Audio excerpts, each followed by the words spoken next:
Meil on täna lihtsalt suur au täna siin. Oli au tuttavaks saada tuntud, tõepoolest väga tuntud apologeetikutega Ameerikas ja siis Eesti Baptisti Liit oli huvitatud, et ka teie nende juttudest osa saaksite. Teemane, nagu te juba teate, on siis Jumala karakter,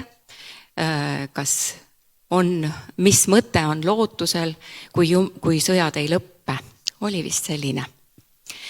Ma natukene tutvustan kõnelejaid. Meie esimene kõneleja on Sam Raju ja tema on tegelikult ühe meie enda maal kasvanud eestlasega, kes on ka siin kuskil liikvel, olnud Biolas, mis on üks parim kristlik ülikool Ameerikas, siis tuba jaganud.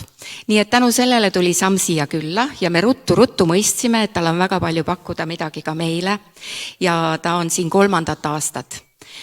Kuna tema on ühe organisatsiooni rajanud, mille nimi on Engage International ja tal on tegelikult väga suur kõnelejate võrgustik, kellega nad mööda Ameerikat, mööda Euroopat, mitmel maal liiguvad, siis me saime nüüd osa nendest nende kevadtuurilt.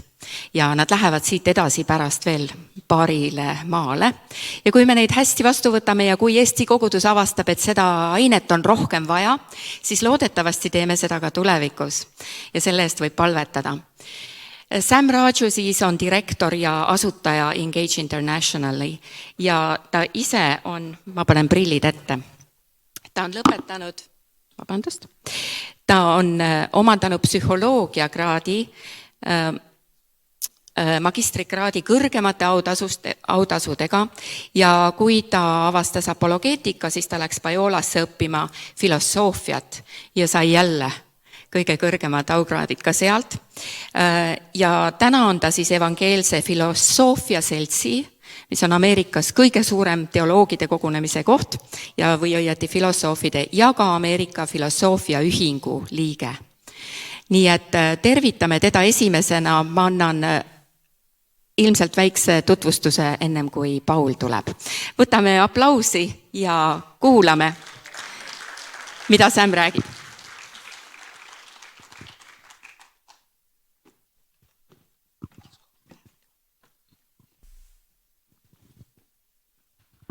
Thanks, Gulvi, for those kind words of introduction. Suur tänu Külvile nende toredate tutvustusvate sõnade eest. It all sounded so beautiful. See kõlas väga ilusasti. I'm reminded of this story that I heard several years ago. See meenutab üle ühte lugu, mida ma kuulsin hulk aastaid tagasi. Of a student who didn't do any preparation for her examination. See oli siis lugu ühest tudengist, kes ei valmistunud ega õppinud eksamiks üldse. So she shows up. Ja ta ilmus kohale.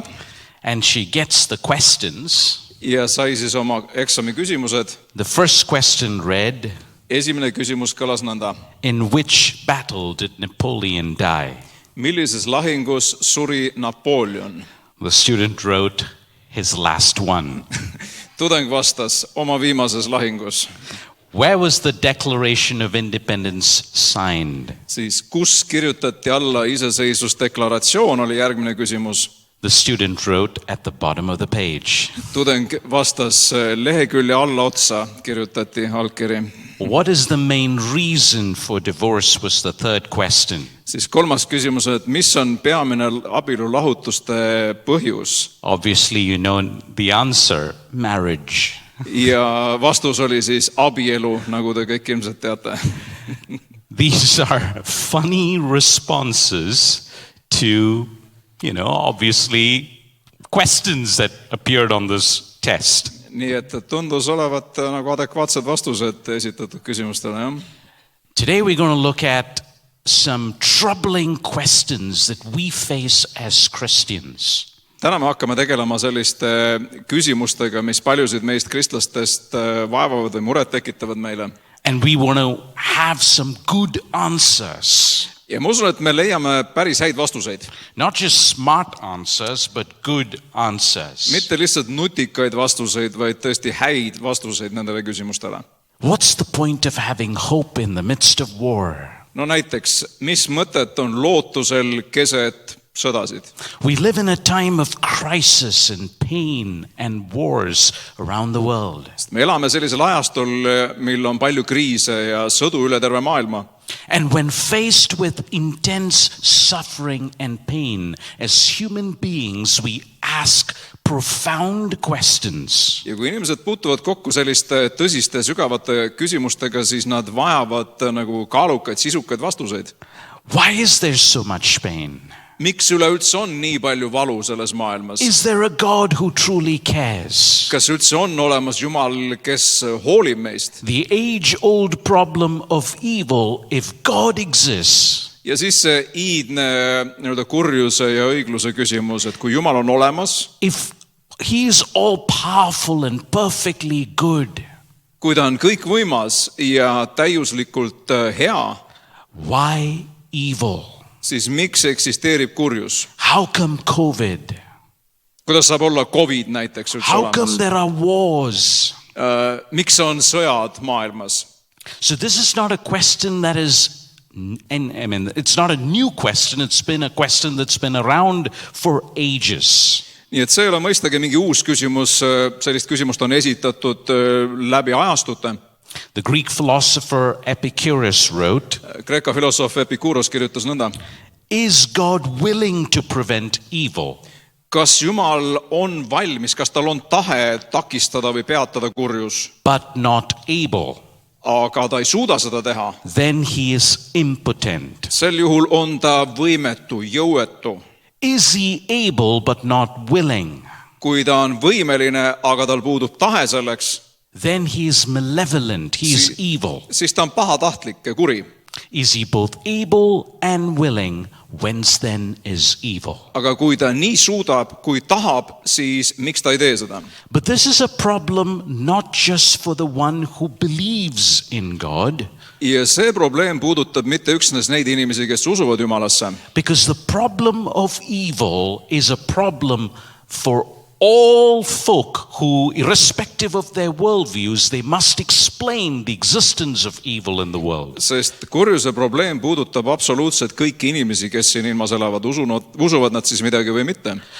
The one who denies God's existence, the atheist, must also give an account for the existence of evil in our world. No näiteks ateist, kes eitab Jumala olemasolu, peab samamoodi kuidagi suutma seletada kurjuse olemasolu selles maailmas. On atheism, we can talk about happenings and events. No näiteks ateistid peavad rääkima nendest sündmustest, mis aset leiavad meie inimajaloos. But we do not have an objective standard on the basis of which we can judge whether something is evil or good. Aga ateistil puudub see mõõdupuu, mille järgi otsustada, miks mingi asi on hea või miks midagi loetakse halvaks. Listen to the words of C.S. Lewis. Tsiteerin C.S. Lewist, kuulake. He said, my argument against God was that the universe seemed so cruel and unjust. Minu argument Jumala olemasolu vastu oli see, et universum tundus olevat ebaõiglane ja julm. But how had I got this idea of just and unjust? Aga kust mul oli tekkinud idee õiglusest või ebaõiglusest? A man does not call a line crooked unless he has some idea of a straight line. Keegi ei saa ju ometi nimetada mingit joont kõveraks, kui tal puudub standard, mille järgi nimetada joont õigeks või sirgeks tähendab. What was I comparing this universe with when I call it unjust? Millega ma siis võrdlesin seda universumi, kui ma nimetasin seda ebaõiglaseks? I live in the city of Charlottesville, south of Washington, D.C. Mina elan Charlottesville'i nimelises linnas, see on Washingtoni lähedal.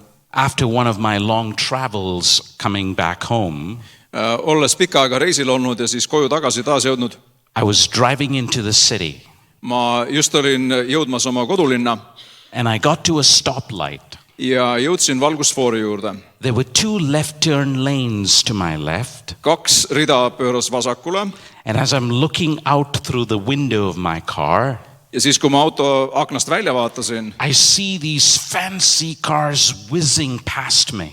siis ma nägin autosid, mis kihutasid minust mööda. And I begin to wonder, am I moving or are they moving? Ja, sorry. I begin to wonder, am I moving or are they moving as I'm looking at these cars driving past me?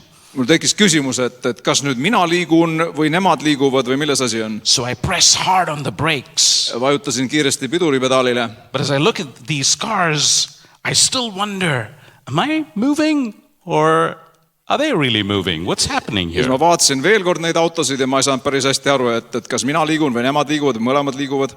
I'm still jet lagged. Mul oli ikkagi veel lennust ja ajavahest pea natuke sassis. I don't know if you've had an experience when you're on a train and you're looking out through the window and you see another train. Ma ei tea, kas teie olete kogenud seda, kui sa näiteks sõidad rongiga ja siis teine rong tuleb vastu ja te sõidate teinesest mööda. And as that train moves, you are not sure if you are moving or that train is moving. Ja siis sul on raske aru saada, et kas nüüd sinu rong liigub või teine rong liigub. How do you know whether you are moving or not? Kuidas siis aru saada, kas sinu rong liigub või teise oma? You look at a stationary point of reference. See tähendab, et sa pead leidma mingisuguse nii-öelda võrdluspunkti. Something that cannot move. See on siis midagi, mis ei ole liikuv objekt või midagi, mis ei liigu. And on the basis of that particular object, you determine whether you are moving or not. Ja siis võrdluses selle objektiga saad sa järeldada, kas sina liigud temaga suhtes või mitte. If you're moving towards that object or away from that object, you know you're moving. Et kui sa liigud selle objekti poole või sellest eemale, siis saad aru, et sina oled see, kes liigub, eks? God is that unchanging point of reference. Jumal on, võib öelda, siis see muutumatu, see nii-öelda võrdluspunkt, mille järgi me saame seda On the hinnata. basis of which we judge whether something is right or something's wrong. Ja selle põhjal me saame järeldada, mis on õige, mis on vale. If God does not exist, there is no such thing as objective right and objective wrong. Aga vaata, kui Jumalat ei ole olemas, siis ei ole olemas seda võrdluspunkti, mis asi võib olla nüüd objektiivselt õige või vale. Richard Dawkins, the atheist, says this. Kuulus ateist Richard Dawkins ütleb nõnda, In a universe of electrons and selfish genes, et on olemas ainult universum, elektronid ja meie isekad geenid. blind physical forces and genetic replication, On pimedad füüsilised jõud, mis nii-öelda taas toodavad iseennast. some people are going to get hurt. Ja selle käigus, see protsessi käigus vältimatult mõned inimesed saavad Other viga. people are going to get lucky. Ja mõnedel teistel veab. And you won't find any rhyme or reason in it. Ja sa ei pea otsima ega suuda leida mingisugust loogikat või mõtestatust sellest. The universe at bottom has no design, Universumis puudub igasugune loogiline disain, no purpose, puudub eesmärk no evil, ja ei ole olemas kurjust no good, ega ka headust. nothing but pitiless indifference. Mitte midagi peale täieliku nii-öelda ükskõiksuse. So on atheism, there is no standard, objective standard on the basis of which we say this act is evil or this event is evil. Nii et ateistil tegelikult puudub see pidepunkt, mille põhjal otsustada, et see sündmus või see tegu oli halb või kuri. Second, on atheism, there is no ultimate justice. Ja teiseks, ateismi puhul ei ole olemas ka mingit lõpliku õigluse taas jalule seadmist. If God does not exist, Selles mõttes, et kui Jumalat ei ole olemas, this is all there is. siis ongi üksnes see maailm siin nüüd ja praegu. Adolf Hitler, who committed atrocities against humanity, No näiteks Adolf Hitler, kes sooritas kohutavaid inimsusevastaseid kuritegusid, meets the same fate as Mother Teresa, who cared for the poor. teda tabab täpselt seesama saatus nagu ema Teresat, kes hoolitses terve elu vaeste ja pidajatõbiste eest.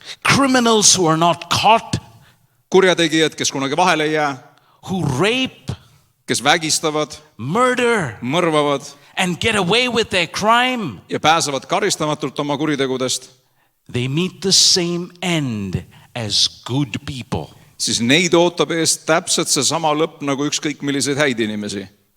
So there is no ultimate justice. Seega mingisugust lõplikku õiglust mitte kunagi ei tulegi. Third, Kolmandaks, what does atheism have to say to someone who is suffering? mida vastaks ateist kellelegi, kes kogeb kannatusi? Too bad, bad luck. no kahju küll, näed, ei vedanud sul. In 2014, I was diagnosed with a very rare and aggressive form of cancer. Aastal 2014 sain ma diagnoosi, et mul on harva esinev agressiivne vähkkasvaja. My chances of survival were 20%. Ja minu ellujäämise tõenäosust hinnati 20%. I had to undergo 8 cycles of chemotherapy, 2 months of radiation and 3 surgeries. Nii et ma tegin siis 8 keemiaravisessiooni, 2 kiiritust, 3 operatsiooni. And during my entire time of treatment, I wasn't sure if I'm going to make it. Ja terve selle raviprotsessi kestel ma ei olnud sugugi kindel, kas ma üldse ellu jään. But during that time, there was a song that I used to sing over and over again. Aga sel ajal üks laul käis mul sees, mida ma jälle ja jälle enda sees kordasin. Because as painful and tragic as cancer was, Ükskõik kui valus või traagiline see vähkkasvajaga poleks. as a Christian, I could look beyond the present into eternity Kristlasena ma sain vaadata kaugemale sellest ajalikust ja näha igavikku and be comforted. ja leida lohutus sellest. The song goes like this. Laulusõnad kõlavad nõnda. What a day that will be, Milline võrratu päev see saab olema, when my Jesus I shall see, kui ma näen oma Jeesust. when I look upon his face, Kui ma vaatan tema palgesse, the one who saved me by his grace. kes oma armust mind päästis. What a day, what a glorious day that Milline will be. võrratu päev see saab olema. The Christian lives in the in-between of what God has done in history in the person of Jesus Christ, Kristlane elab selles ajavahemikus, kus ühelt poolt on see, mida Jumal tegi Jeesuses Kristuses meie heaks, and an eager anticipation of what God is preparing for us in eternity. ja teiselt poolt siis selle vahel, mida Jumal meie jaoks igavikuliselt on When he valmistanud. himself will wipe every tear. Ja see on siis see hetk, kus öeldakse, et Jumal ise pühib kõik pisarad meie silmist. When he himself will right every wrong. Siis, kui tema seab kõik halva heaks. So there is hope. Nii et meil on lootust. But the question still remains for the theist who affirms God's existence. Aga teisti ehk inimese jaoks, kes usub Jumala olemasolusse, säilib ikkagi see üks küsimus. If God is all powerful, Kui Jumal on kõikvõimas, there is no limit to his power, is there? see tähendab, et ta väel ei ole mingeid piire ega takistusi. If God is perfectly good, Ja kui Jumal on samas täiuslikult hea, he would want to take away all the evils and pain and suffering in the world. siis ta peaks ju tahtma kõrvaldada kogu kurjuse ja kõik kannatused. But why is there so much pain and suffering? Aga miks siis ikkagi on nii palju valu ja kannatusi? First, God has endowed human beings with the freedom of the will. No kõigepealt Jumal on andnud inimesele sellise asja nagu vaba tahe. As human beings, we can choose to do that which is good and honoring to God, See tähendab, et inimolenditena me võime teha seda, mis on hea ja mis austab Jumalat, or we can choose to do that which is abominable to God and do that which is evil. või siis teha seda, mis on Jumala silmis jälestusväärne ja vale.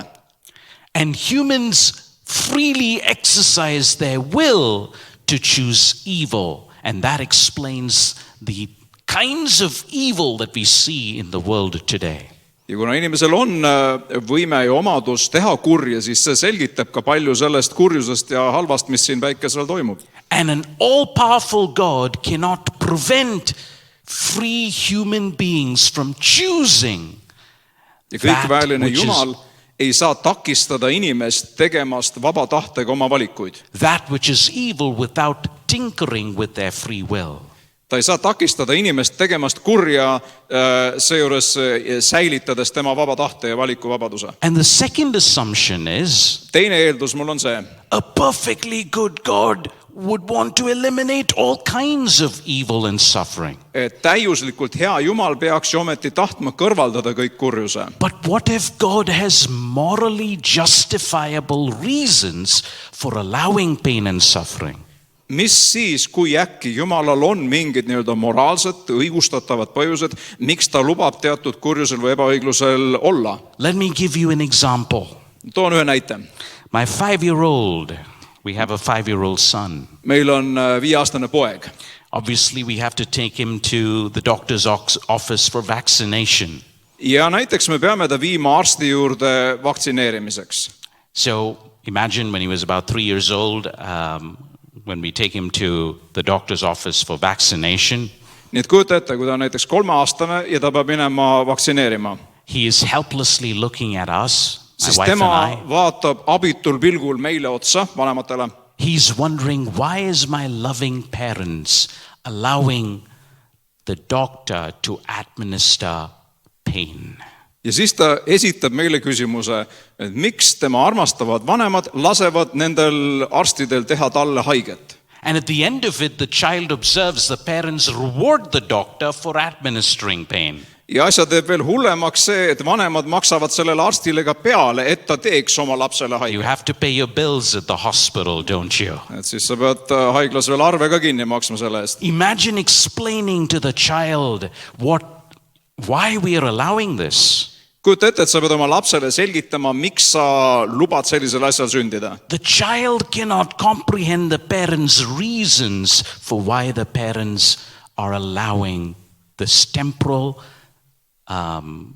pain in his life. Ja laps ilmselt ei suuda aru saada, miks vanemad lubavad nendel arstidel teha sellist valu talle.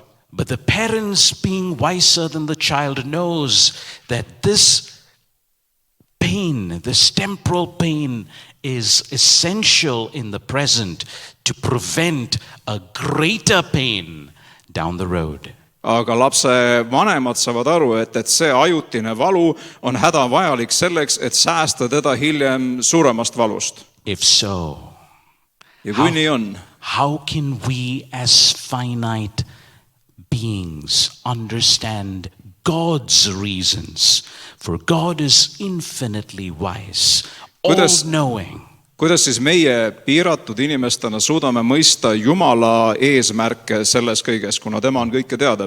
We are not in a proper position to see or detect or know what reasons God has for allowing pain in Nii the et meil present. ei ole isegi võimet aru saada sellest, miks Jumal lubab mõningaid asju meie elus, valu või kannatusi. In the Old Testament, there are a couple of giants of the faith. Vanas testamendis on meil paar sellist suurt usuhiiglast. Job, one of them. Job Üks neist on Hiob. Job loses everything. Sorry.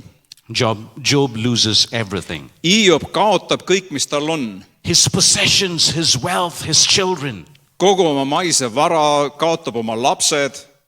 And as he endures so much pain, the one thing Job wants is that he wants God to explain why he suffers. Ja olles siis kaotanud kõik, mis tal on, ta esitab Jumalale küsimuse, et miks see kõik mind tabas. And the one thing that he doesn't get from God is the answer to the question, why? Ja üks asi, mida ta Jumalalt ei saa, on vastus sellele miks küsimusele. Instead, he gets a barrage of questions from God. Ta saab vastupidi Jumalalt terve laviini igasuguseid küsimusi. Job, what do you know Hiob, millest sina aru saad, mida sina tead? of the founding of the earth? Näiteks maailma loomisest, The dawn of day, the depths of the inferior regions, the expanse of the earth. et mida sina tead selle maa piiridest ja sügavustest ja kogu sellest loodust? What do you know about the treasure houses of snow and ice? Mida sa tead sellest lume ja jää varaaitadest, nagu seda seal kirjeldatakse? God makes a home for the wild donkeys and give the hawks the knowledge necessary for flight. Ja siis ta räägib sellest, kuidas Jumal hoolitseb metsi eeslite eest ja kuidas ta härga on varustanud teatud omadustega ja kõike muud vajalikku. It's an exposition on the infinite wisdom and knowledge of God. Nii et see on terve pikk lugu sellest, kuidas Jumal teab kõike, kuidas ta on kõikvõimas ja tark. And Job sees himself in the right light. He sees that he's a finite being. Ja Hiob hakkab siis iseennast nägema õiges valguses, et ta on piiratud ja puudulik inimene. The whole discussion is turned from consideration of God's justice to a consideration of God's wisdom.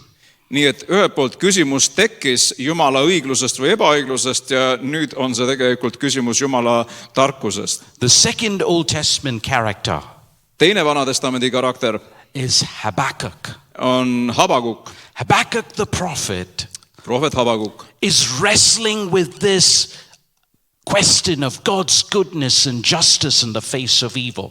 Ja ta samamoodi maadleb selle küsimusega Jumala headusest keset kõike kurjust, mida ta enda ümber näeb. He looks at the evil in the land and he says, why, oh God, are you inactive? Why aren't you doing anything about the evil in the land? Sest ta vaatab kõik seda kurjust, mis aset leiab ja esitab Jumalale küsimuse, et Jumal, miks sa mitte midagi ette ei võta ometi selle suhtes? God answers Habakkuk, but it troubles Habakkuk. Ja Jumal vastab küll prohvetile, aga see vastus pigem häirib ja ärritab teda. God is giving Habakkuk information that no one else has. He's talking about something that's going to happen in the future. Jumal annab Habakukile sellist infot millestki, mis leiab aset alles tulevikus, kauges tulevikus siis. He gets a peek into the future that God is going to raise up this people, the Babylonians, and the Babylonians are going to come and deal with the Israelites. Jumal hakkab hoopis rääkima sellest, kuidas kohtumõistmine antakse babüloonlaste kätte, kes tulevad ja karistavad iisraellasi. But Habakkuk is really troubled by that too, because the Babylonians are an even worse group of people. Ja loomulikult prohvet Habakukile see vastus ei meeldi, sellepärast et tema jaoks need babüloonlased on nagu veel hullem seltskond. So his question is, how is it just, O Lord, that you would use a wicked people like the Babylonians to bring about justice to a people that is better off than them? Ja siis ta esitab Jumalale küsimuse, et kuidas moodi on see õiglane, et sa kasutad neid ebajumala teenijad, neid paganaid selleks, et tuua õiglust rahvale, kes elab paremini kui need babüloonlased, kes need karistama tulevad. And in Habakkuk chapter 2, Ja siis Habakuki teises peatükis God tells Habakkuk, ütleb Jumal Habakukile, I will judge the Babylonians in due time. et küll ma omal ajal mõistan kohut ka nende babüloonlaste üle. But right now I'm going to judge the Israelites through by using Babylon as an instrument. Aga praegu mõistan ma kohut Iisraeli üle, kasutades babüloonlasi selle teostamiseks.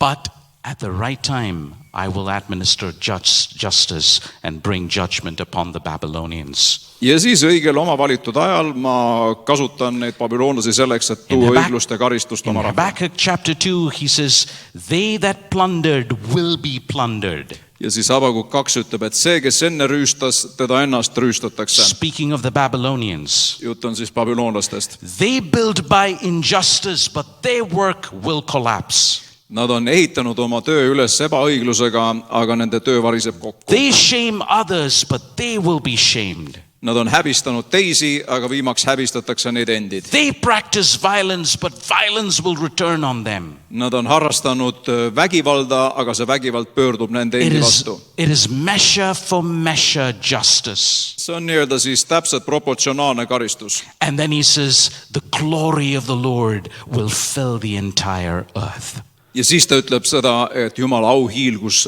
hakkab täitma ühel hetkel kogu maad. It's a promise. Ja see on nüüd tõotus. The day will come when Christ will return. Et saabub päev, mil Kristus tuleb tagasi He himself will set all things right. ja tema ise seab kõik need asjad õigeks. But here as we live in the present, Aga siin praegusel hetkel elades the call for us is to trust in him. esitatakse meile üleskutse usaldada teda. A God who is infinitely wise. Usaldada Jumalat, kes on piiramatu A God tarkusega. who is all-knowing. Jumalat, kes on kõike teadav. For God is in his holy temple. Let all the earth be silent before him. Sest Jumal valitseb oma pühas templis ja kogu maa peab vaikima tema ees.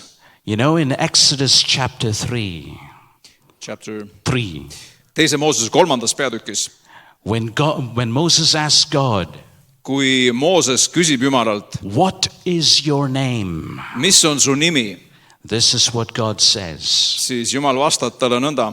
Ehyeh, Asher, Ehyeh. Kõlab heebrea keeles täpselt nii nagu eesti keeles. I am the one who is. Ma olen see, kes ma olen.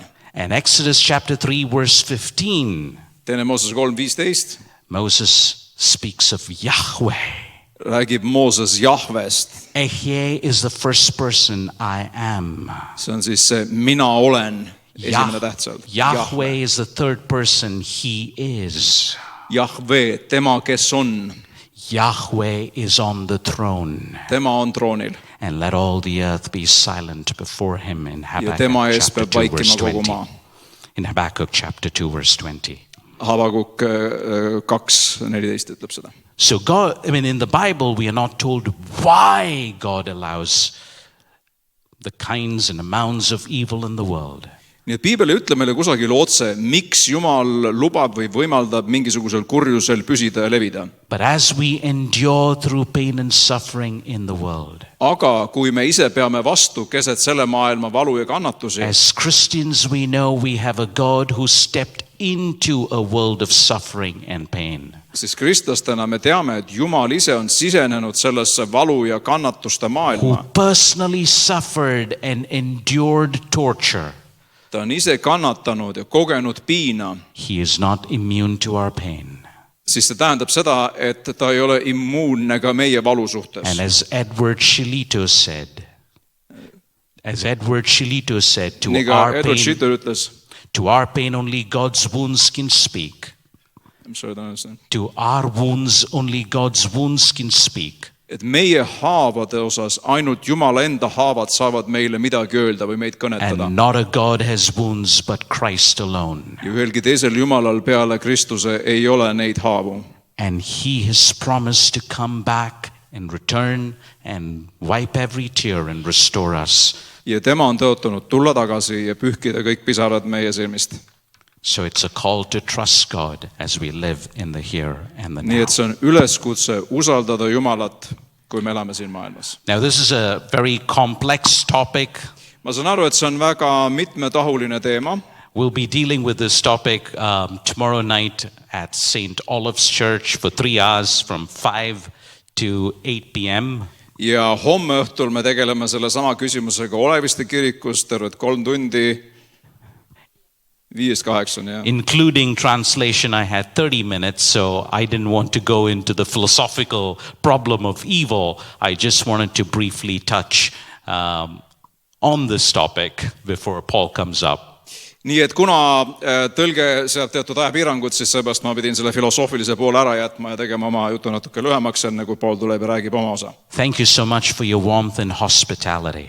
Ja suur tänu teile teie sooja külalislahkuse eest. My prayer is that God will use each of you so abundantly for the glory of his name. Ja minu palve on see, et Jumal võiks kasutada teid igaüht oma nime auks.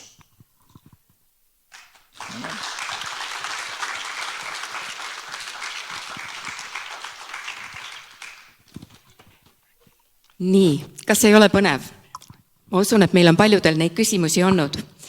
Nüüd aga on meiega, ja ma jälle avan, doktor Paul Kapan, kes on Palm Beach Atlantic University ülikooli eetika ja filosoofia õppetooli juhataja, otsitud kõneleja üle terve Ameerika ja räägib just nimelt siis sõdade teemal täna meile, sõdade teemal, jah. Ja tema on ka ühe väga tuntud raamatu autor, me oleme sellest nüüd palju sotsiaalmeedias üritanud juba teilegi öelda, eesti keelde värskelt tõlgitud täna ees koridoris müüdav raamat Kas Jumal on julm, inglise keele siis God a Moral Monster. Nii et praegult, mida me nüüd teeme, me anname võimaluse hakata küsimusi esitama ja selleks me paneme taha, te saate igaüks oma telefonist või arvutist minna slido.com ja midagi muud ei ole vaja teha, kui panna kood 205-2497 ja saate hakata küsimusi saatma või hääletama teiste eest. Nii et olge valmis teda kuulama, ta on nendel teemadel kaua mõelnud, mitmed raamatud on sellel teemal kirjutatud, nii et tervitame doktor Paul Kapan.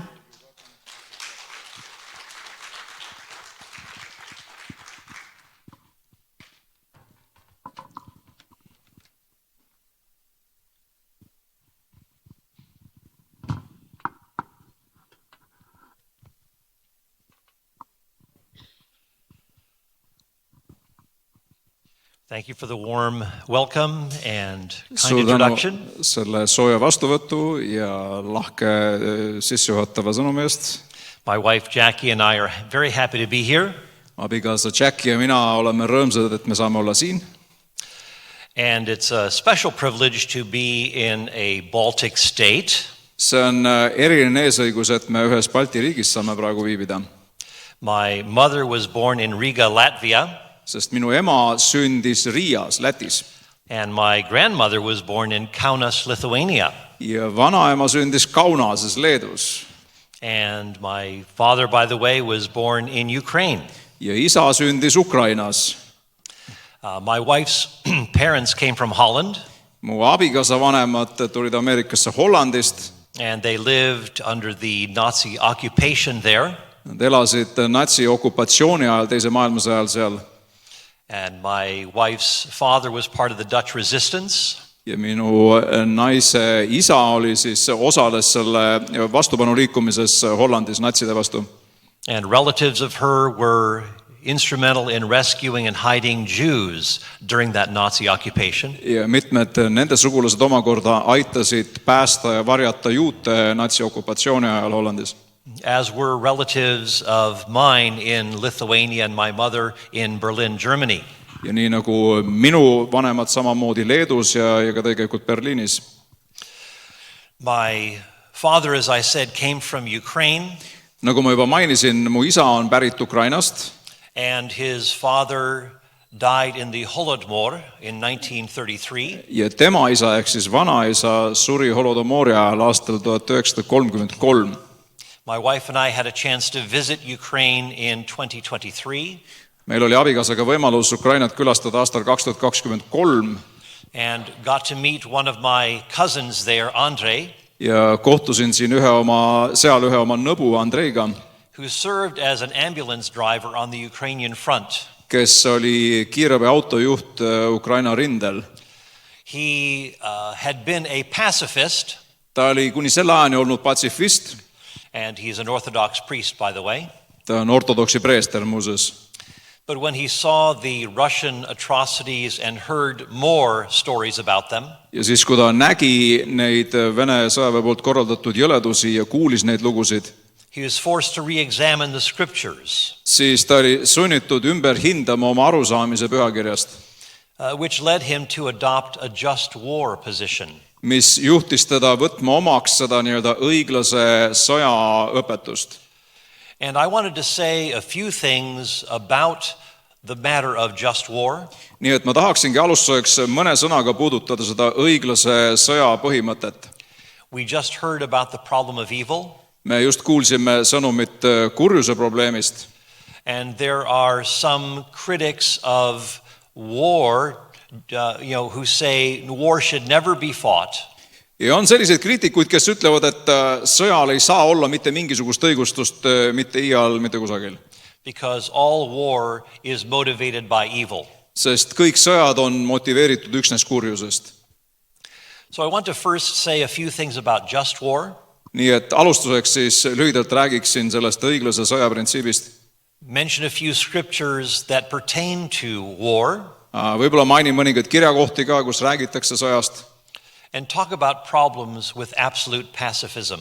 Ja siis pisut tahaks rääkida ka sellise absoluutse patsifismi puudustest või murekohtadest. When it comes to just war, kui me räägime õiglasest sõjast, the British author G.K. Chesterton said this. Siis üks Briti kirjanik G.K. Chesterton ütleb selle kohta nõnda. He said a real soldier does not fight because he has something that he hates in front of him. Tõeline sõdur ei võitle mitte sellepärast, et ta vihkab kedagi, keda ta enda ees näeb.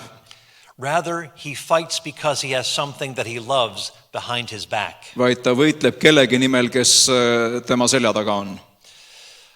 And as we see in the scriptures themselves, me pühakirjastki näeme seda. There is a place for just coercive force. Et tegelikult on tekste, mis õigustavad nii-öelda jõu kasutamist või relva kasutamist. In the scriptures, the government has the responsibility to protect the innocent. no näiteks pühakiri ütleb seda, et Jumal on andnud valitsusele õiguse kaitsta neid, kes on süütud. In Acts 23, Paul appeals to a Roman centurion.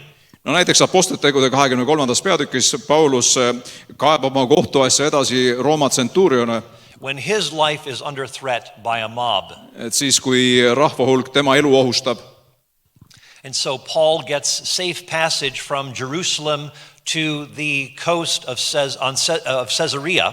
Ja siis Rooma armee sõdurid päästavad ta rahvahulga käest ja eskordivad ta siis Jeruusalemmast sadamalinna Kaisareasse. Of 470 soldiers. 470 sõduri saatel.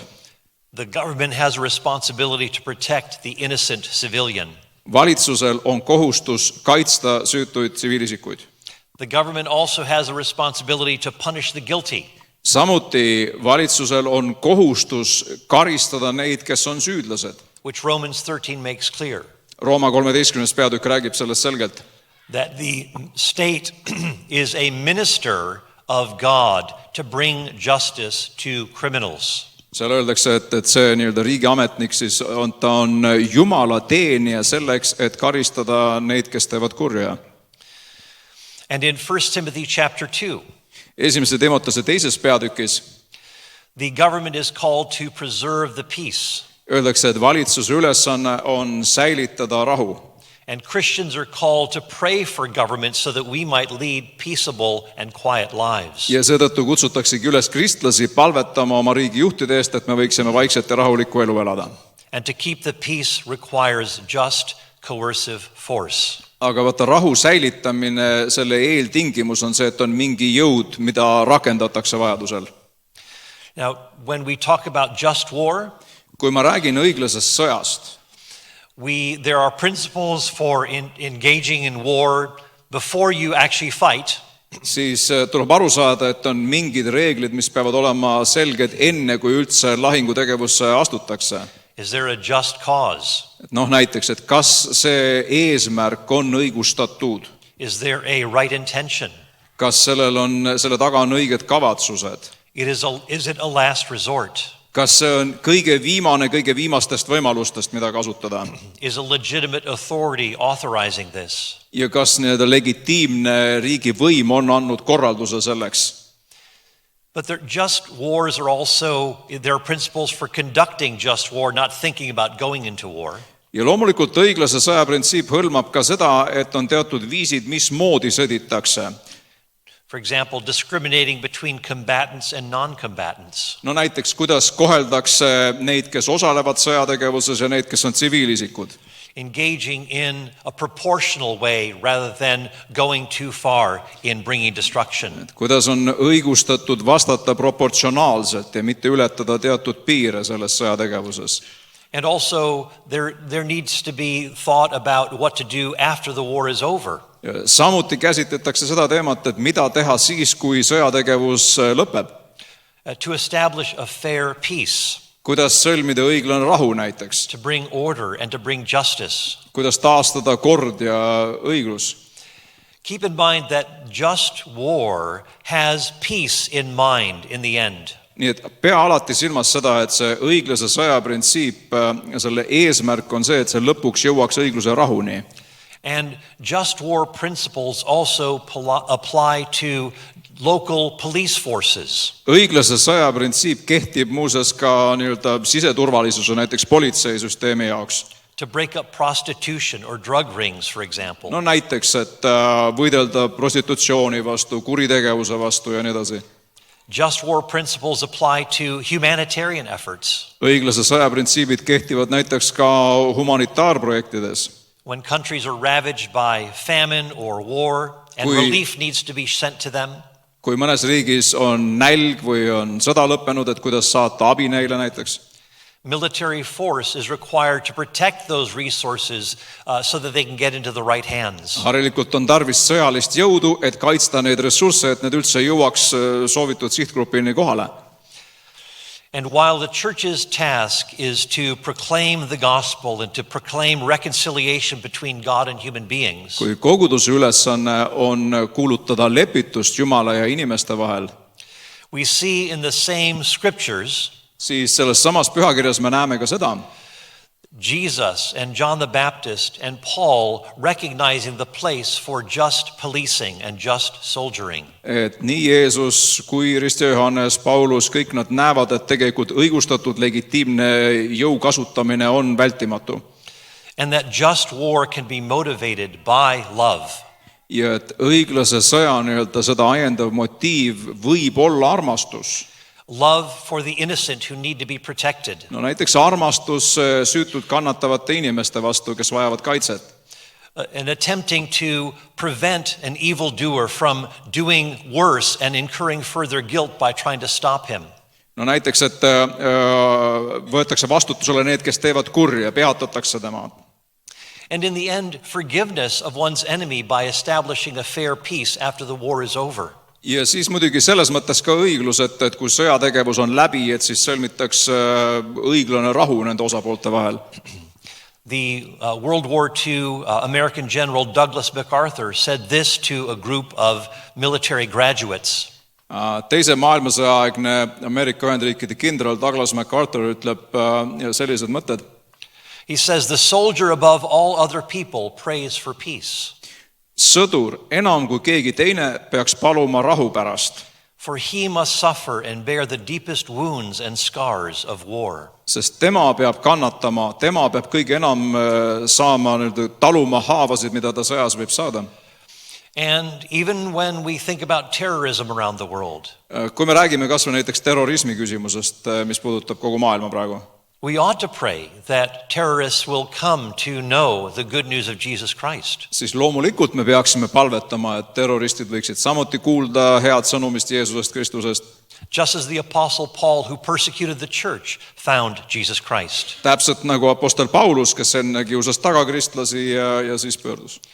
But we can regret that someone has died without knowing Christ. Loomulikult meil on kurb meel selle pärast, kui inimene ilma Kristust tundmata sureb. But we can also be grateful that a government is protecting innocent civilians by, as a last resort, having to kill terrorists. Aga samas meil võib olla hea meel, et valitsus, kui mitte mingit muud võimalust enam ei jää, siis ta hukkab terroristid, kes tahavad teha kurja teistele. But doesn't talk of just war seem to go against Scripture in some passages? Nüüd küsimus, et kas õiglase sõja printsiip ei ole mitte vastuolus mõningate piibli tekstidega? I would argue that just war principles are found throughout the Scriptures, Old and New Testament. Mina väidan seda, et õiglase sõja printsiipi me võime leida läbi kogu pühakirja nii Vanas kui Uues Testamendis. In Genesis 14, Abraham goes after those who have taken Lot and his nephew Lot and his belongings and family. Esimese Moosese 14. peatükis kirjeldatakse seda, kuidas Abraham läheb ja päästab ära oma vennapoja Loti, kes on ära röövitud ja ära viidud. In 1 Samuel 30, Esimese Saamuli 30. peatükis David goes after an Amalekite army that raided and kidnapped David's people. hakkab Taavet jälitama Amalekide armeed, kes oli just enne rüüstanud ja röövinud tema kodulinna ja kõik elanikud. And there is general advice in the book of Proverbs. Õpetussõnade raamatus on selliseid üldisi juhtnööre. In Proverbs 20:18 it says, make war by wise guidance. No näiteks õpetussõnad 20:18, et sa peaksid targa nõuandmisel pidama sõda.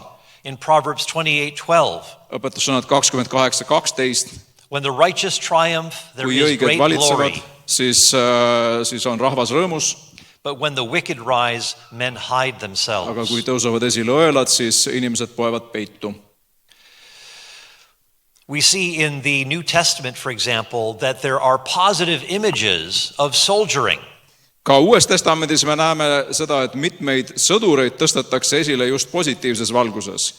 Jesus, like John the Baptist, didn't tell soldiers to stop sinning. No näiteks Jeesus või Ristja Johannes kumbki ei öelnud sõduritele, et nad peaksid lõpetama selle patu tegemise, et nad sõdurid on. In Matthew 8, Jesus marveled at the faith of a Roman centurion. Matteuse 8. peatükis oli Jeesus lausa hämmastunud Rooma tsentuurio usust. In Acts chapter 10, Cornelius, who is a centurion, is seen as someone who is pious and whose prayers have ascended to God. Apostlite tegude 10. peatükis kirjeldatakse Kornelius, kes oli jumalakartlik mees, samamoodi Rooma tsentuurio ja tema palved tõusid Jumala ette. In 1 Corinthians 9, Paul talks about who serves as a soldier at his own expense. Paulus 1. Korintuse 9. peatükis räägib sellest, et kes läheb sõjateenistusse omaenda kulul. Paul speaks of other believers as fellow soldiers. Paulus räägib kaaskristlastest kui sõjameestest või sõduritest. And in 2 Timothy, Paul tells Timothy to be a good soldier of Jesus Christ. Teises Timoteuse kirjas Paulus ütleb Timoteusele, et ta oleks Kristuse Jeesuse vahva ja hea sõdur. And that no soldier gets entangled in civilian affairs. Ja räägib sellest, et ükski, kes on sõjateenistus, ei seo ennast selle maailma asjadega. The Apostle Paul is using the imagery of soldiering because he sees this as a positive image and applies it to the Christian life. Nii et apostel Paulus kasutab seda sõjamehe kuvandit ja rakendab seda meile kui kristlastele ja seda positiivses valguses. Paul doesn't say this about prostitution, for example. No Paulus näiteks midagi taolist ei ütle prostituudi kohta.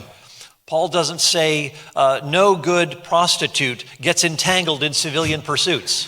Paulus ei ütle näiteks, et ükski tubli prostituut ei mässi ennast selle maailma askeldustesse, but tries to please the one who is hired her. Vaid püüab olla meelepärane sellele, kes teda palganud parajasti on. Well, what about passages like turning the other cheek? Nüüd, kuidas siis käituda nende kirjakohtadega, mis räägivad teise põse pööramisest? Well, when Jesus talks about turning the other cheek to receive another blow, kui Jeesus ütleb, et kui sind on ühe põse pihta löödud, siis pööra teine ja ole valmis, et sinna ka lüüakse. Jesus was not speaking of an act of violence. Siis tegelikult Jeesus ei pea silmas vägivalla tegu sellega. To be struck on the cheek is to be insulted. Põse pihta löömine oli solvang. And when you read Old Testament texts that talk about being smitten on the cheek, Nii et kui sa näiteks Vanas Testamendis loed neid tekste, kus öeldakse, et sind lüüakse vastu põske, it's often in association with shame and insult. Siis kontekstis on see pigem häbistamine, alandamine, solvamine. And when Jesus is saying turn the other cheek, he's saying be willing to receive another insult rather than insulting back. Nii et kui Jeesus räägib teise põse pööramisest, siis ta peab silmas seda, et kui sind solvatakse, siis selle asemel, et vastu solvata, ole valmis kannatama ka seda, et sind veel solvatakse. And when Jesus himself is struck on the cheek at his trial, kui Jeesus tema kohtuprotsessil lüüakse vastu nägu, he doesn't want to turn the other cheek. siis seal ta ei näi pööravat teist põske. He insists, if I have spoken wrongly, testify of the wrong. Vaid seal ta ütleb, et kui ma olen midagi halvasti öelnud, siis tõesta seda. But if rightly, why did you strike me? Aga kui ma olen tõtt rääkinud, siis miks sa mind lööd? What about another passage in the Sermon on the Mount? No võtame veel ühe teksti mäejutlusest, Where it says, do not resist the evil one. kus Jeesus ütleb, et ära pane vastu sellele, kes kurja teeb. But we see Jesus' ministry constantly resisting evil people. Samas me näeme, et Jeesus oma maapealse teenimistöö ajal kogu aeg pani vastu neile, kes tegid kurja. And this text is better translated, do not resist by evil means. See tekst, seda tegelikult pigem oleks parem tõlkida nii, et ära vasta kasutades halbu kurje meetodeid või vahendeid. In fact, we are called as believers to resist the devil, the evil one. No usklikena näiteks meil kästakse vastu panna kuradile. And so this is what Paul is talking about in Romans chapter 12. See on ka see, millest Paulus räägib Rooma kirja 12. peatükis, He says, don't return evil for evil, kus ta ütleb, et ära vasta kurjale kurjaga, but overcome evil with good. vaid sina võida kuri ära heaga. And then he talks about in chapter 13 about the government that has the responsibility to punish criminals. Ja siis Rooma 13. peatükis ta räägib sellest, kuidas Jumal on andnud valitsusele ehk riigivõimule õiguse karistada kurjust. And Paul says in Romans 12, don't take vengeance, Rooma 12. peatükis ütleb Paulus, et me ei peaks kätte maksma, but leave room for the wrath of God. vaid et me peaksime andma hoopiski maad Jumala vihale. And then those same words are used in Romans 13 for the government. Kusjuures samu sõnu kasutatakse ka selle valitsusest rääkimise kontekstis Rooma 13. peatükis. That the minister of the state is an avenger who brings wrath. Kus Paulus ütleb, et valitsusametnik või sõdur näiteks, et ta on Jumala tööriist selleks, et maksta kätte või teha kurja sellele, kes on teinud kurja. God has ordained government to do certain things. Nii et Jumal on andnud riigi valitsusele võimule õiguse teostada oma võimu, To protect the innocent, kaitsmaks süütuid to punish the guilty, ja karistamaks süüdlasi and to preserve the peace. ja säilitamaks rahu. And when the government is doing that, Ja kui riigivõim, valitsus teeb seda, it is acting justly and doing what God has commanded it to do. siis ta käitub õiglaselt ja teeb seda, mida Jumal talt ootab või mida talt kästakse teha.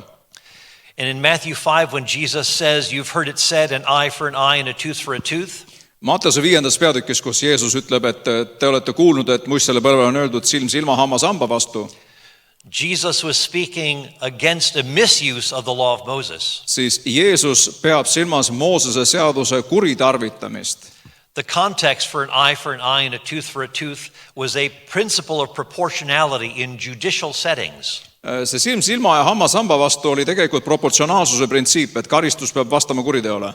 But people in Jesus' day were misusing that text to justify personal vengeance. Aga Jeesuse ajal inimesed kasutasid seda põhimõtet õigustamaks isiklikku kättemaksu agendat. It's very interesting too that in Luke 22 we see the disciples carrying swords with them. See on huvitav, et Luuka 22. peatükis Jeesuse enda õpilased võtavad kaasa mõõgad.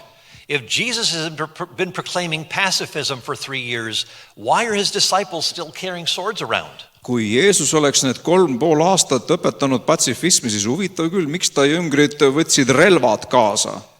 And in Luke 22, Jesus says, instead of taking an extra cloak or taking a cloak with you or a purse, he said, get a sword instead. Ja nüüd seal Luuka 22. peatükis Jeesus ütleb, et ärge võtke kaasa rahakoti ega lisamantlit, võtke mõõk. And it seems natural to take Jesus' reference to a sword as a literal sword. Ja on üsna iseenesest mõistetav, et kui Jeesus räägib mõõgast, siis jutt on nagu päriselt reaalsest, literaalsest mõõgast. Just as he's been talking about a money belt and a bag and a coat. No täpselt nii, nagu ta on rääkinud varem kukrust või mantlist. But what we see when they say here are 2 swords, Ja kui siis õpilased ütlevad, et siin on meil 2 mõõka, and Jesus says it is enough, siis Jeesus vastab, ütleb, et sellest piisab. this wasn't a rebuke. Siis see ei ole mingisugune sõitlus või ta ei noomi neid selle eest. This word is never used to rebuke someone or to end a conversation. Sellist sõna ei kasutata mitte kunagi kellegi noomimiseks või vestluse lõpetamiseks. Later on in Luke 22, Jesus says, after Peter uses a sword, Hiljem, kui Peetrus kasutab mõõka selleks, et kaitsta Jeesust, he says, permit it as far as this. siis Jeesus ütleb, et sellest nüüd piisab, ära rohkem tee. Jesus wasn't saying, basically what Jesus is doing is saying 2 swords will be necessary to get me to the Mount of Olives. Mida Jeesus silmas pidas, on siis see, et 2 mõõgast piisab täiesti, et minna üheskoos Õlimäele. And then he would be betrayed and turned over to the Romans. Ja siis ta teadis, et seal sellest paigast ta reedetakse ja antakse üle roomlastele. In Jesus' day, swords would be important to carry around just to deter potential criminals or bandits. Jeesuse ajal võis või pidi lausa mõõka kandma ka lihtsalt selleks, et peletada eemale, heidutada potentsiaalseid röövleid, kurjategijaid. And so Jesus is just permitting those swords to be taken up to this point, and then the work of his mission is going to be carried forward by going to the cross. Nii et Jeesus lubab relva kanda kuni teatud piirini ja siis ütleb, et nüüdsest peale siis algab tema missioon võtta rist enda peale ja kõik. And in John 18, Jesus tells Peter to put his sword back in his sheath. Johannese 18. peatükis ütleb Jeesus Peetrusele, et ta paneks mõõga tuppe tagasi. But he doesn't say get rid of your sword. Ta kusjuures ei ütle, et viska mõõk ära. But the job has been done. Jesus has been delivered to the Mount of Olives. Ta peab silmas seda, et selle otstarve on nüüd läbi, töö on tehtud, ta on Õlimäele jõudnud ja sealt lähevad asjad edasi. and that the betrayer now is going to turn the tide. ja et nüüd siis tuleb tema reetur, kes pöörab selle olukorra teiseks. This interpretation makes a lot more sense than a mere pacifistic interpretation. See tõlgitsus on palju loogilisem kui mis tahes patsifistlik tõlgitsus. We could say a lot more, but let me mention a few concerns about absolute pacifism. Võiks rääkida veel pikalt, aga ma paari sõnaga veel räägin sellest absoluutsest patsifismist. A problem with pacifism is that it cannot distinguish between shedding blood and shedding innocent blood. Selle põhiprobleem on see, et seal ei suudeta teha vahet, mis tähendab verevalamine ja mis on süütu verevalamine. It's all murder to the pacifist, regardless. Patsifisti jaoks on see kõik lihtsalt üks kohutav kuritegu. Furthermore, the pacifist position ends up in a kind of incoherence. Ja patsifisti seisukoht tegelikult on ka ebaloogiline. The pacifist depends upon other people getting their hands dirty so that the pacifist can keep his hands clean. Selles mõttes ebaloogiline, et see patsifist ise vajab teiste inimeste relvade abi selleks, et kaitsta tema õigust elada ja olla seal. And the fact that God ordains government to punish criminals in Romans 13 Rooma 13. peatükis Jumal annab õiguse riigivõimul omada ja kasutada relva. Indicates that God ordains coercive force because he believes it is necessary. See iseenesest juba viitab sellele, et Jumal saab aru, et jõu kasutamine on vahel vältimatu ja hädavajalik. Furthermore, the notion of peace is morally complicated and ambiguous, just like war is. Ja teiseks tegelikult see rahu mõiste on selline ebamäärane, täpselt nagu sõdagi. The British theologian Nigel Biggar says this. Üks briti teoloog Nigel Biggar ütleb nõnda. He says in 1994, Britons, Americans and the French didn't go to war in Africa. Aastal 1994 britid, ameeriklased ja prantslased ei läinud sõdima Aafrikasse. They stayed at peace, which was good for them. Nemad säilitasid rahu, mis oli neile kasulik. But it wasn't so good for the Tutsi people since it left the Hutus at peace to slaughter 800,000 of them in the Rwandan genocide. Aga see ei olnud niivõrd kasulik tutsidele, seepärast et nemad said selle Rwanda genotsiidi käigus tappa umbes 800,000 hutut siis. Furthermore, injustice and oppression can proceed in an uncurbed way if there is not just force to deter people. Ja ebaõiglus ja kurjus saab takistamatult levida, kui ei ole midagi, mis paneks sellele piiri või ohjeldaks seda. You see, the United States and the United Kingdom had opposed Vladimir Putin's engagement in Syria in 2011. Aastal 2011 oli Ameerika Ühendriigid ja Ühendkuningriik vastu sellele, et Putin saaks oma jõudu laiendada Süüriasse. They drew a red line. Tõmmati nii-öelda punased jooned. But Putin crossed over it and nothing was done. Aga Putin ületas need ja mitte midagi ei tehtud. But if there had been some military response, then he would have been less likely to seize the Crimea in 2014. Kui sellel oleks järgnenud mingisugune vastuaktsioon, siis tõenäosus, et aastal 2014 Krimmi okupeeriks, oleks oluliselt väiksem. And if he had been opposed in 2014, he would have been discouraged from invading the rest of Ukraine in 2022. Ja kui aastal 2014 oleks reageeritud proportsionaalselt, siis tõenäosus, et aastal 2022 ründab Ukrainat, oleks jällegi väiksem. Also, people have tried to establish pacifistic governments. Lisaks sellele on olnud kordi, kus on püütud rajada täiesti patsifistlik riigikord. But they have been failures. Ja need on kõik eranditult alati läbi kukkunud. In Pennsylvania in the United States, Ameerika Ühendriikides, Pennsylvanias näiteks, while it was still a colony, siis kui ta oli veel koloonia, mitte üks osariik. For 70 years, Quakers, pacifists, tried to preserve a peaceable kingdom in Pennsylvania. Siis 70 aasta vältel patsifistidest kveekerid püüdsid seda piirkonda valitseda täieliku patsifismi vaimus. But they kept on having to outsource protection to others to do the dirty work for them so that they could remain pacifists. Ainult, et siis probleem seisneb selles, et siis nad pidid väljast palkama palgasõdurid, kes kaitseks neid, et nemad saaksid olla patsifistid seal. And so after 70 years, it was a proven failure. ja 70 aasta pärast oli kõigile selge, et see eksperiment on läbi kukkunud.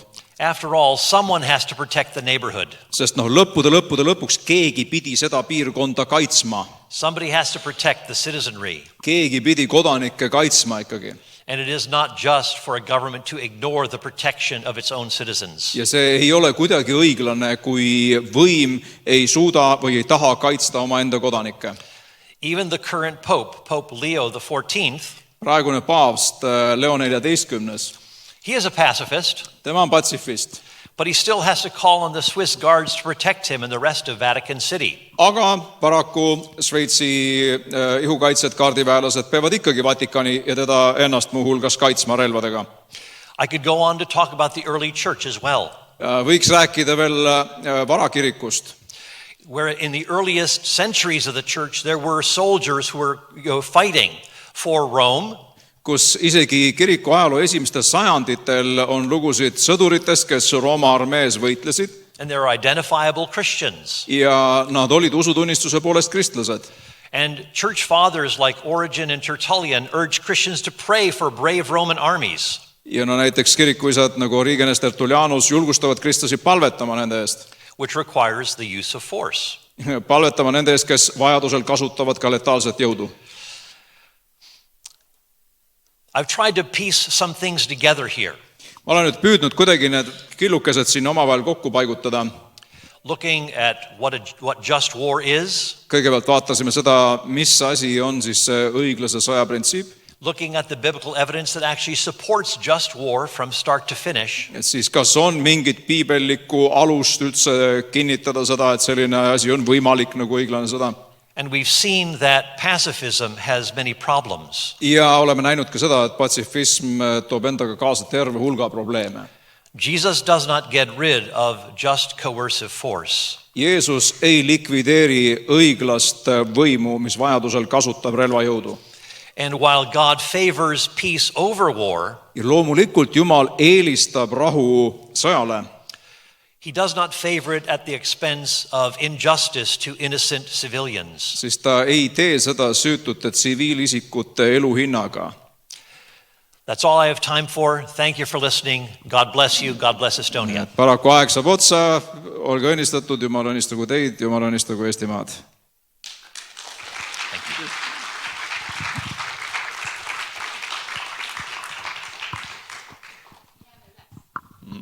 So we'll stay up here.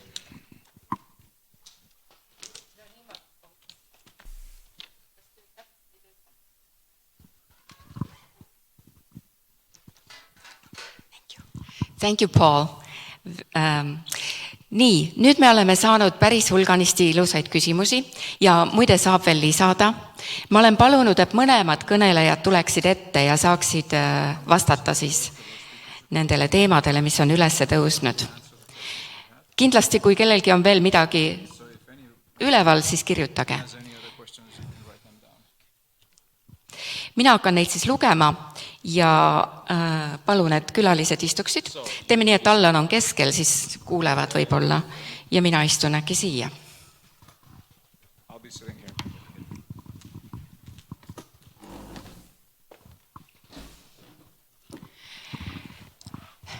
Kõige esimene küsimus, mis on hästi üles hääletatud, on, kuidas teha apologeetikat olukorras, kus inimene juba usub millessegi. How to do apologetics in a situation when a person already believes in something. Aga see millessegi on siis umbisikuline jõud, mitte isikuline Jumal. Selgita, mis see küsimus oli? Et kuidas apologeetikat teha, see ei lähe tegelikult päris täpselt teemasse. Aga ja, et kuidas nagu rääkida inimesega apologeetikat teha kristlusele, kui inimene usub millessegi, mis on ebaisikuline jõud. How to do apologetics when a person believes in an abstract God, not like a personal God.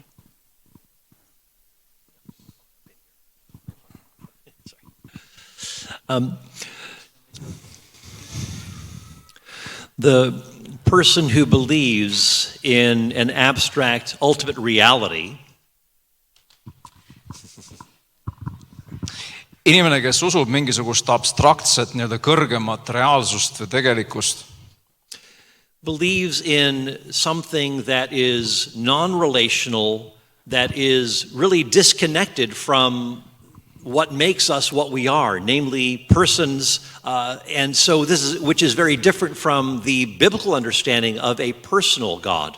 Nii et ta usub midagi, mitte midagi sellist nagu Piibel õpetab, et on isikuline Jumal, kellest me räägime. Some Eastern ways of thinking will talk about energy or force that we need to tap into, a kind of cosmic energy. No näiteks idafilosoofiad, mis räägivad mingisugusest kosmilisest energiast, millega me peame kokku saama ja kanaldama seda. But that is utterly removed from who we are and how we function as human beings. Aga see on täielikult eraldiseisev sellest, mismoodi meie inimestena toimime oma igapäevases elus. We are more than force fields or bundles of energy. Me oleme midagi enamat kui lihtsalt mingid energiakobarad või mingid jõuväljad või midagi taolist. Because we've been made in the image of a personal God. Sest me oleme loodud isikulise Jumala näo järgi. And we don't connect with other people in relationships except through love, through forgiveness, through apologizing and going deeper in our relationships. Ja ka teiste inimestega me suhtestume ikkagi läbi sellist asjada nagu armastus ja andestus ja sellisel moel need suhted süvenevad. We can't get out of dysfunctional families just by tapping into some abstract energy force. No me näiteks ei saa mingisugusest dysfunktsionaalsest peresituatsioonist välja lihtsalt leides kontakti mingisuguse abstraktse väe või jõu või energiaga. And impersonal ultimate reality cannot ground personal virtues like compassion, love and kindness. Ja mingisugune abstraktne jõud või reaalsus ei saa anda meile selliseid asju nagu armastus või lahkus või headus. Nor can we account for the reality of evil in the world if everything is just abstract and impersonal. Ja me ei saa mingit seletust leida ka tegelikult sellele kurjuse küsimusele, kui on olemas lihtsalt mingisugune abstraktne jõud selle kõige taga. The biblical faith makes excellent sense of our own humanity and evil, and also the need for redemption through the forgiveness of sins, again, within a personal world rather than an impersonal one. We should do one sentence at a time. Okay, sorry about that. So the Christian faith makes better sense of these realities. Kristlik usk selgitab paremini neid realiteete. Of the need for deep personal relationships. Kõigepealt vajadus sügava isikliku suhte järele. That are bound together by love and forgiveness. Mis on omavahel kokku seotud armastuse ja andestusega. And a worldview that can ground personal virtues like compassion, love and kindness. See on selline maailmavaade, mis võib tuua esile selliseid voorusi nagu armastus ja kaastunne ja headus.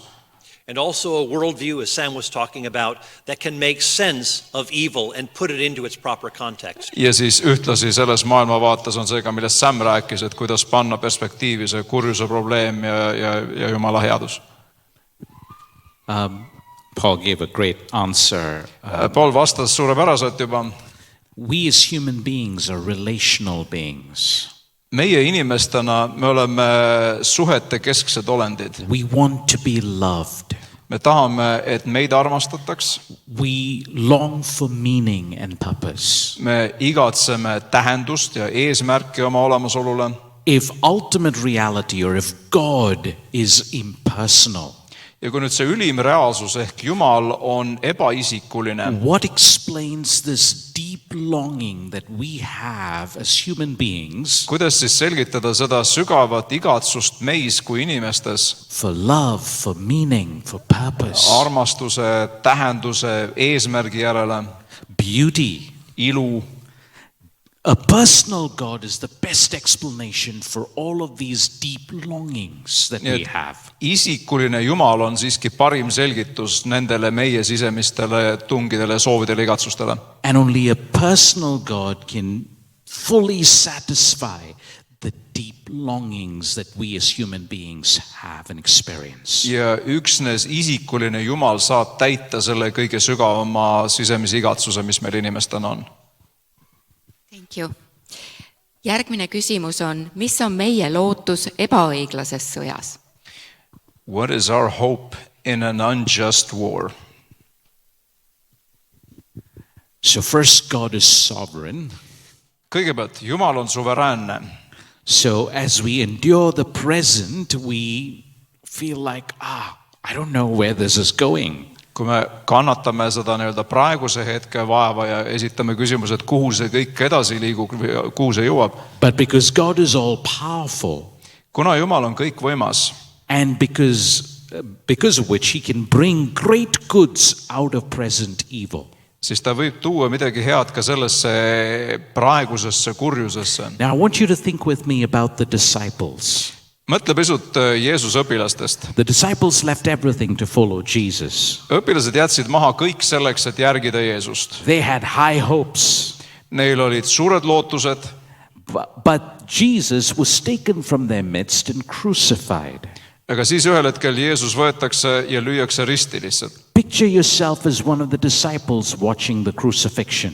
Kujutle ennast ühe tema õpilasena nägemas pealt tema risti löömist. The man you thought is the Messiah Mees, keda nemad pidasid messiaks, is dying on a cross. on nüüd risti peal suremas. How could a just God allow the death of an innocent man? Kuidas õiglane Jumal võiks lubada seda, et süütu inimene sellisel moel sureb? How could a just God allow the suffering of the Messiah? Kuidas õiglane Jumal saaks lubada oma messial nõnda kannatada? What seemed like God's negligence Ja see, mis tundus nagu Jumalapoolse hooletuse mittesekkumisena, was his masterstroke. oli tegelikult tema nii-öelda meistriteos, For behind the scenes, sest kulisside taga God was reconciling humanity with himself through the death of Jesus Christ. lepitas Jumal inimkonna iseenesega läbi Jeesuse ristisurma. God brought about the greatest good from the greatest evil. Nii et Jumal tõi esile ülima hüve, ülima kurjuse ja ebaõigluse keskelt. So when we look back into history, Nii et kui me vaatame tagasi ajaloole, we see how God is able to weave great evils and bring about great goods. siis me näeme korduvalt, kuidas Jumal kas tohutult suurest kurjusest ja ebaõiglusest on toonud esile midagi suurt ja head. And so we can trust him. Kui sa usaldad teda, So first, God is sovereign. seda, et ta kõigepealt on suveräänne Jumal Second, God is just and righteous. ja siis teiseks, et ta on õiglane, He will hold the guilty accountable. siis sa võid teada, et ta võtab süüdlase vastutusele ühel hetkel ikkagi. As you read scripture, you will find two principles of justice in scripture. Pühakirjast me näeme kahte õigluse printsiipi või põhimõtet. Retributive justice, Kõigepealt retributiivne ehk karistav õiglus, which is that the guilty deserves to be punished, mis tähendab seda, et süüdlane peab saama karistatud. and the principle of proportionality, Ja sealt muidugi peab rakenduma see proportsionaalsuse printsiip. the punishment will fit the crime. Ehk et karistus peab olema vastav sooritatud It kuriteole. is measure for measure justice. See on siis nii-öelda mõõt mõõdu järgi õiglus. So God will ultimately judge the wicked. Et lõppude lõpuks jah, Jumal mõistab kohut kurjade üle. But on the contrary, if God does not exist, Aga nüüd, kui Jumal ei eksisteeriks, there is no ultimate justice. siis mingit lõplikku õiglust mitte iial jalule ei seataks. So then, there is a case that can be made for human vengeance. We have to do something about this injustice. Ja siis on loogiline, et inimene tahab ise kätte maksta, et kui pole Jumalat, kes seda teeks, siis võtame selle enda kätte. And we can get antsy and troubled by it. Ja siis me muutume äravaks ja meid hakkab see kohutavalt vaevama. Paul made a great case for just war. Paul just rääkis suurepäraselt õiglasest sõjast. And we ought to be involved in protecting liberties and freedoms that we have as peoples. Ja mõistagi me peame hoolitsema selle eest, et meie vabadus oleks kaitstud. But at the end of the day, Aga lõppude lõpuks a sovereign almighty God suveräänne, kõigeväeline Jumal will bring about ultimate justice. toob ühel päeval esile täiusliku lõpliku õigluse. And that is what anchors our hope. Ja see on meie lootuse ankur. the goodness, the mercy, the Headus, justice, and the halastus. sovereignty of God. õiglus ja Jumala suveräänsus. nüüd tuleme ilmselt Pauli juurde. Vanas testamendis, kuidas on võimalik, et Jumal käskis rahvaid ja hõime hävitada, mis tundub kristluse põhimõtetega täiesti vastuolus? How is it possible that God orders certain people to be executed, killed? And how does it make sense with God's judgment, God's justice? Well, we can look at this in two ways. Seda võib vaadelda kahe nurga alt. We could be talking about maybe capital punishment, perhaps. No üks perspektiiv oleks näiteks surmanuhtlus. And we read in in Genesis chapter 9 that if someone sheds a man's blood, then by man that person's blood should be shed. Esimese Moosese 9. peatükk ütleb, et kui keegi valab inimese verd, siis inimene valab tema verd selle eest. And that this was an early way of responding to the violence that had preceded the flood of Noah. See oli siis nagu ütleme üsna varajane jumalapoolne reaktsioon sellele ebaõiglusele ja kurjusele, mis valitses enne Noa-aegset veeuputust. And to bring a kind of regulation or control against violence spiraling downward again. Eesmärk oli see, et saada kontrolli alla seda täiesti karistamatult, ohjeldamatult levivat kurjust. And while we read in Romans 13 that the government does not bear the sword for nothing. Ja nagu me juba lugesime Rooma 13. peatükis, kus öeldakse, et riigivõimu esindaja ei kanna mõõka ilma asjata. And the sword is not a metaphor for a speeding ticket. Mõõk ei ole seal kõnekujund, metafoor mingisuguse trahvikviitungi osas. So the government has permission to use lethal force. Vaid see tähendab seda, et riigivõimul on õigus vajadusel kasutada ka letaalset jõudu. And Jesus himself in Matthew 15 speaks of this. Jeesus räägib ise sellest Matteuse 15. peatükis. That even in the Old Testament, he talks about how if someone curses his father or mother, that person could be put to death. No Vanas testamendis näiteks öeldakse, et kui keegi neab oma isa või ema, et siis teda tuli selle eest surmata. And that this was the word and the commandment of God, Jesus says. Ja Jeesus ütleb, et see oli Jumala enda korraldus, tema enda seadus. And Hebrews 10 makes a similar point about the law of Moses. Hebra 10. peatükk kordab seda sama mõtet Moosese seaduse kohta siis.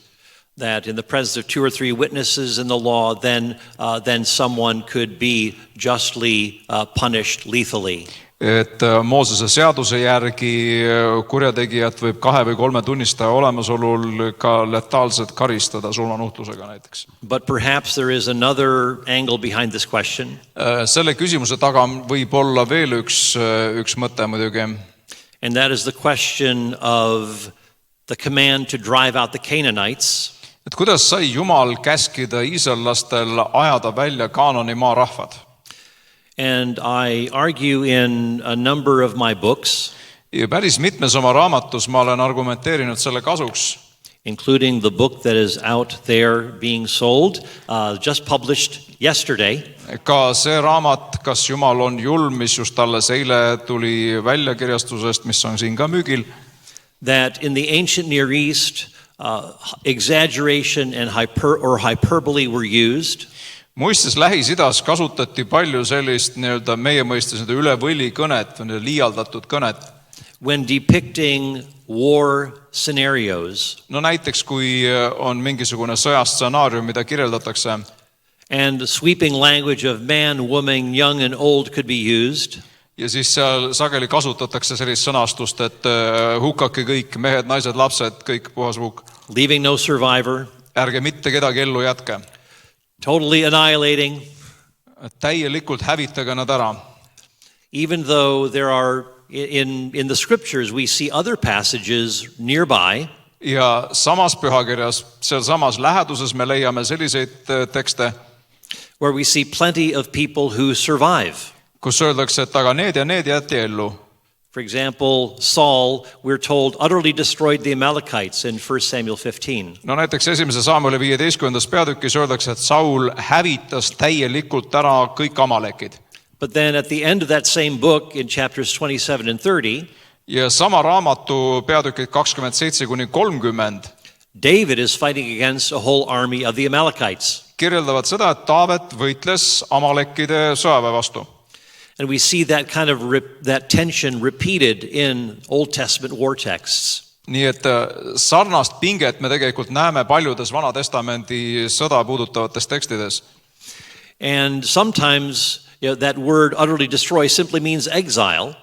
Vahel see väljend hävitage täielikult tähendas näiteks ära pagendamist. Or it just means a decisive victory. See võis tähendada lihtsalt otsustavat võitu või võidu saavutamist. So that word utterly destroy is typically mistranslated. Nii et see väljend hävitage täielikult, seda sageli lihtsalt tõlgitakse vääriti. And that the Israelites are basically fighting as a combatant army against other combatant armies rather than civilians. Et kui näiteks Iisraeli armee võitleb vastaspoole armee vastu, jutt ei ole sealt tsiviilisikutest. But I can't go into a lot of detail. Just check out some of the things that I've worked on and have done online. Nii et ma ei saa siin detailidesse laskuda, aga soovitan siis kas kuskilt veebist kuulake, lugege või hankige raamat, mida me siin just reklaamisime. Aitäh. Kuidas hinnata olukorda, kus enesekaitse põhjus võib olla õigustatud, kuid teostuse viis pole selgelt eetiline? This is for Sam. What do you do about a situation when self-defense is justifiable, but kuidas see teine ots oligi? But the method that you use is not necessarily ethical. Yeah, for self-defense. So like you crossed boundaries or like, it's not proportionate. Yeah, if Or the methods are what not. do we do when we do that, or like after we have done that? I guess so. If the motive of war or self-defense is justifiable. Yeah, the ends do not justify the means. Jah, eesmärk ei pühitse abinõud. Sometimes, in war, but I think it can get a little tricky. For instance, people might be thinking of Hezbollah terrorists. Sõjasituatsioonis läheb mõistagi asi keeruliseks, et kui mõni näiteks vaatab Hezbollah terroriste, hiding behind civilians. kes varjavad ennast tsiviilisikute selja taga. Then what do the Israelites do? Et mida näiteks juudi sõdurid teevad siis sellises There olukorras? is a reason why they are hiding behind civilians. On ju kõigil aru saada, miks need terroristid peidavad ennast tsiviilisikute selja taha. So the goal of the Israel army is to minimize the amount of civilian deaths. Et siis, kui Iisraeli armee, näiteks kui juudid ründavad vastu, et siis oleks võimalikult palju tsiviilisikutest hukkunuid. But sometimes, civilian deaths happen. Aga vahel jah, paraku täpselt nii on juhtunudki. And that is unfortunate. Ja sellest on väga kahju. But if it's intentional, aga küsimus on sees, et kas see on sihilik või taotluslik. then that is a serious issue. See on tegelik küsimus siin, et kas on taotluslik vägivald nende vastu. The second thing I would say is, Teine asi, mis ma ütleks, as human beings, like we have errors of judgment. me inimestena, meil on me paiskame oma kohtumõistmise nooli inimeste We pihta. act based on the best information that we have. Ja kui me teeme seda, siis me loomulikult tegutseme oma parima olemasoleva informatsiooni põhjal. But the information that we have may not be accurate. Aga samas see informatsioon ei pruugi olla korrektne. So if someone acts based on the information that they have and finds out later that it was faulty, I would say he was justified in acting on the Näiteks, information kui in the first keegi place. reageerib vastavalt olemasolevale informatsioonile, hiljem selgub, et see informatsioon oli ebakorrektne, siis mina ütleks, et see esialgne reaktsioon on siiski õigustatud. But the problem still remains if there is intentionality of going beyond what is necessary. Probleem kerkib esile siis, kui taotlus või kavatsus selle taga on vale. That would be an unjust war. Et see oleks ebaõiglane siis, kui taotlus või kavatsus ongi teha rohkem kurja vastuseks. Paul, would you want to add something? Yeah, I think, well, anytime a nation is attacked by a tyrant or an oppressive military force, alati, kui mõnda riiki ründab mingisugune teine sõjaline jõud või keegi türann, the response of the attacked nation is just. siis selle riigipoolne vastus ehk kaitsesõda on õigustatud. And as Sam said, the intention is not to ever take innocent civilian life. Nii nagu Sam juba mainis, et meie kavatsus peab alati olema see, et me ei ohusta, ei võta nii-öelda süütute tsiviilisikute elu. But there may be casualties of a just war that involve innocent civilians. Aga ka õiglases sõjas võib olla hukkunuid, kes ise on süütud tsiviilisikud. But the invading Russian army into Ukraine did not discriminate between combatants and non-combatants. Aga praegu näiteks Vene armee, kes tungis sisse Ukrainasse, nemad ei teinud suurt vahet nagu sõdurite ja tsiviilisikute vahel. But terrorists who also don't discriminate between combatants and non-combatants. Ja otse loomulikult terroristid ei tee praktiliselt kunagi mingit vahet nii-öelda sõdurite ja tsiviilisikute vahel. Engage in unjust war practices. Ja see ilmselgelt on ebaõiglane sõjapraktika. Even if it is unconventional. Isegi siis, kui see on nii-öelda mitte tavapärane sõjapidamisviis. And for those who may be interested, need, kellel selle vastu suurem huvi on, I have co-authored a book on biblical ethics which talks about just war. Ma olen kirjutanud kahasse ühe teise autoriga raamatu, kus räägitakse pikemalt õiglase sõjateooriast. It's called An Introduction to Biblical Ethics. See on siis sissejuhatus piibellikku eetikasse, on see pealkiri inglisekeelne raamat. And it'll be published by InterVarsity, by IVP Academic in December. Ja detsembrikuus tuleb see Ameerikas siis trükipressilt välja. And it covers things like terrorism, drone warfare, enhanced interrogation. Ja seal käsitletakse siis kõiki need teemasid nii-öelda erilisi meetodeid ülekuulamistel, sõda terrorismi vastu, sõda narkokartellide vastu.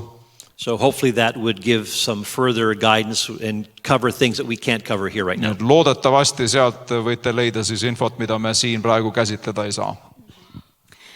Eestis väga oluline küsimus kristlastele vastuväiteks kristlusele on ristisõjad. In Estonia, one of the main arguments against Christianity is the crusades and the Christianization of our land. Would you comment on that?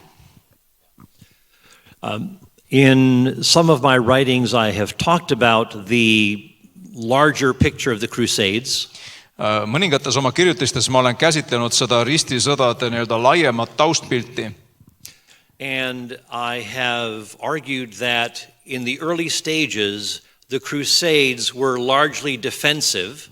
Ja ma olen esitanud sellise väite, et algfaasis ristisõdade eesmärk oli kaitseotstarbeline.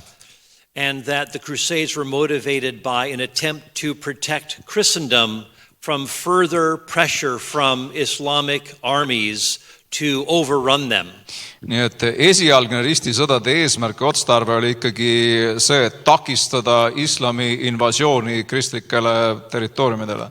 And also to take back lands that had been seized by Muslims where these had been centers of Christianity. Ja teiselt poolt siis hõivata taas need territooriumid, mille islam oli varasemalt ära röövinud, mis olid kristlikud alad ja kristlikud usukeskused.